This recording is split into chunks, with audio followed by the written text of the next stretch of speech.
As Insidious Chapter 2 is a new film which is still being shown in cinemas, there's not many movie clips that are accessible on the internet, for example on YouTube.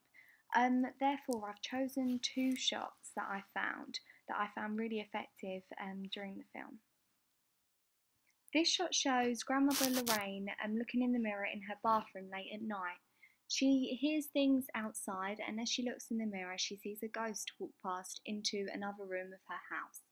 This is the first time when she actually sees something within Insidious Chapter 2 that she realises that the ghosts really haven't gone.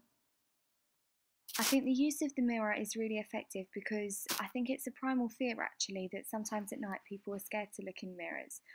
Many horror and thriller films both play on this idea, and I think Insidious has used this really, really well because the way that Lorraine is unexpectedly standing at the mirror, although she can hear things, when the ghost does walk past, it doesn't make any eye contact, it literally just walks past on its way. This shot is definitely one of my favourites in the whole film, and that is because it's basically that the little boy Dalton has got out of bed of a night and can hear voices in the hallway, so he's gone to check and sees his father, who's not actually his father but possessed by the evil spirit, talking to himself. I think this shot is really effective because it uses the emphasis of light and dark.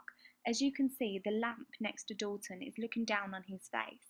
Now, this could indicate or signify that in fact he is good, because good is often associated with light. Whereas Josh is in the background and he's in the shadows as if he is dark. This gives a straight indication to what Josh actually is and that he isn't actually human.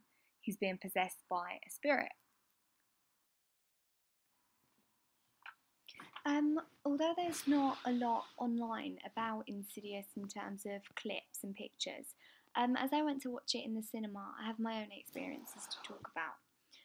Leaving the cinema after watching Insidious 2, I was still tense with fear, but it wasn't in a way of sheer horror or terror as I were after the first film. The intellectual puzzle that the family have of working out what is actually going on to them in Chapter 2 compared to just the sheer terror and horror of being haunted in Insidious 1. It kind of takes away the scariness of it and makes you feel like you're on a journey with these characters more so than be scared and believe it's okay for just the characters to be disposed. For this reason, I think that I did prefer Insidious Chapter 2 because I don't really like the scary parts of all films.